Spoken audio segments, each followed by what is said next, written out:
Tarek ji, can you hear us? I was hoping for that one of those Sky television straight connections, but it doesn't work. Okay. I'm sorry I have to speak to you this way. I was planning to get on Skype, but I do have a lot of friends who were to silence me. So this is the best we can do. But can you hear? Yes, we can hear you. Okay, well, fine. Good evening. It's nice and snowy over here. Why is he speaking in a British accent? But the news from India or anywhere else, whether it's Great Britain or Canada, it's hardly a... before I got on the phone with you, I was sent a bizarre message, phone recording from Calcutta, explained the reason for the exodus of the from Kashmir, and she was quoted, said that these were the elite of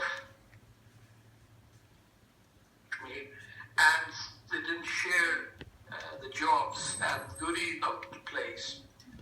They became big.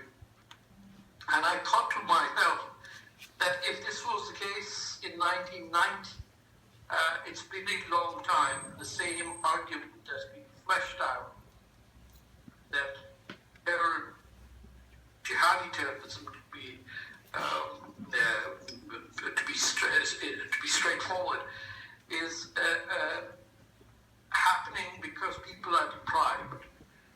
But any cursory glance at what's happening around the world should be a message to most of you who have been uprooted and have to leave your beautiful country, be in diaspora, that economic prediction is not the case for such barbarian.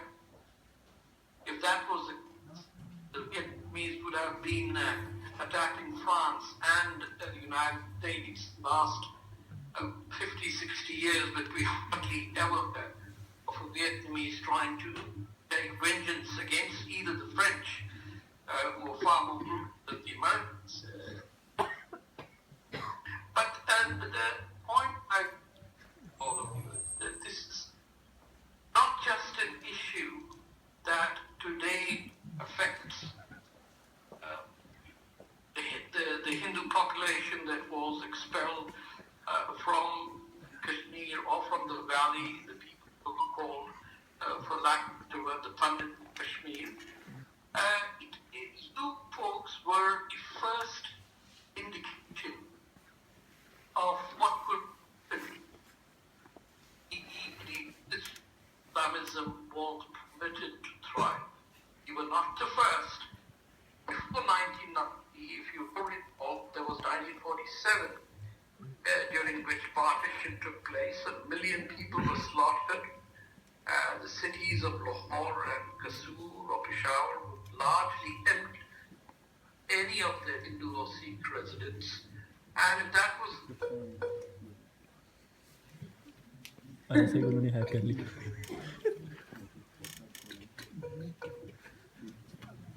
पक्का ऐसा ही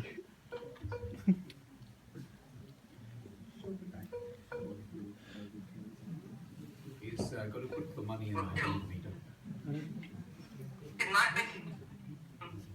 In what was then called East Pakistan, these just who had been killed, these were Muslims from West Pakistan who were taller and fatter, who were committed a genocide on fellow Muslims, shorter and darker. That's not the only place where something like this happened. Within decades, I'm not sure if people where you're listening to this are aware that half a million Darfuris, all black Muslims, were massacred by the Arab Janjaweed Sudan. I talk of 250,000 Syrians who have been killed so far. If you just look around to Indonesia in 1965, 1 million people in a country that is almost 90% Muslim were massacred. But what we've done so far is we've looked the other way.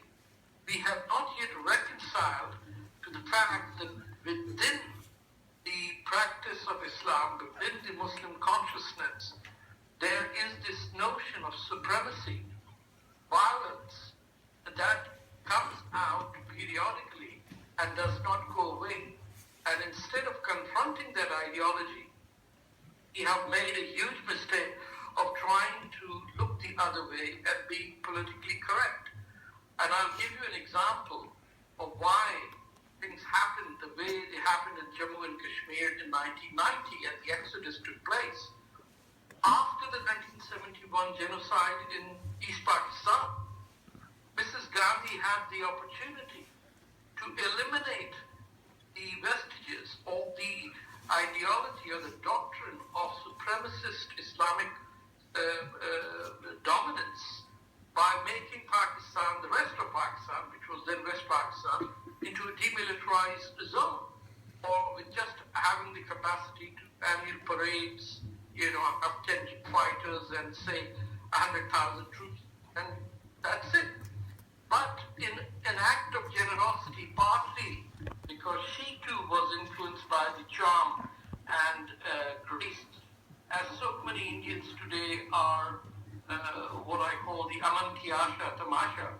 They were charmed by Mr. Bhutto and his daughter to such a degree that it was Mr. Bhutto and his daughter, Benazir Bhutto, considered to be moderate Muslims, who launched the exercise in Kashmir where they sent the jihadis over to create massacre in the valley and in other places with the simple point of bleeding India to death. And even now, even after the last 15 years of the so-called war on terrorism, we still can't get Western politicians, even your Prime Minister in Great Britain, to not say that Islam is a religion of peace. It's not a religion of peace or a religion of war, but simply to say that it is a religion of peace, every Muslim just chuckles when they hear that, because we as Muslims know. During a few generations, we slaughtered the family of the Prophet, for goodness sake. Imam Hussein and his family were escaping Arabia to come to India to settle down under Raja Dayar's Hindu kingdom. And yet, non-Muslims are so scared that they dare not ask a simple question. If this is not because of Islamist ideology or the doctrine of jihad, or the notion that Muslims will rule supreme over the rest of the world, and that is a dream of every child, male or female Muslim, then what exactly are we discussing?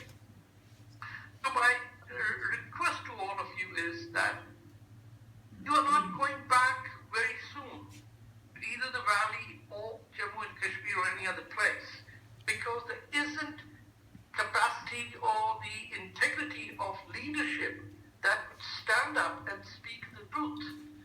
We are living in an era of vote banks, not just in India, but in the United Kingdom as well.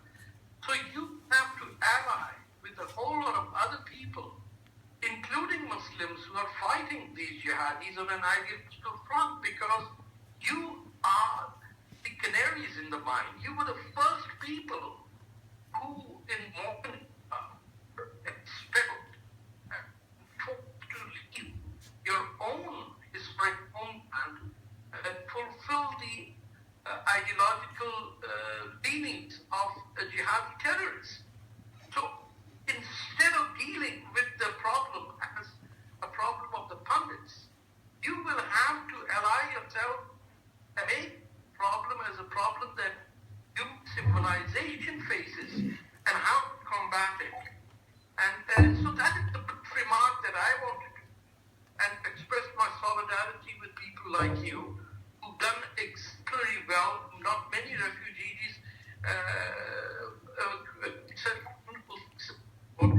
but you have owned lands that you have lost, and inshallah, as I say in Muslim terminology. One day you'll be back over there, but until then, you owe it to your children and to your neighbors and to even your enemies that you speak the truth and make allies and make Britons realize that the more they bend over to the Sharia courts and to these House of Lords, it's like Nazir and members of Parliament, the more doper it will get.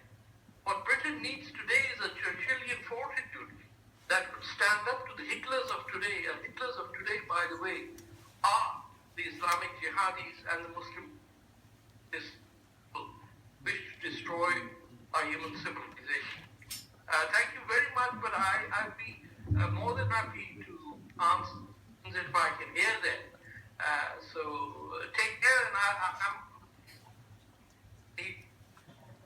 So, can we bring in questions in some time? Tarek? Certainly, Is that okay? If not now, later on, or however you deem it proper. 20 minutes. In about 20 minutes, I'll dial you back in so that people can ask you questions. Okay. Is that all right? Okay. Thank you very, very much. Thank you. कमाल है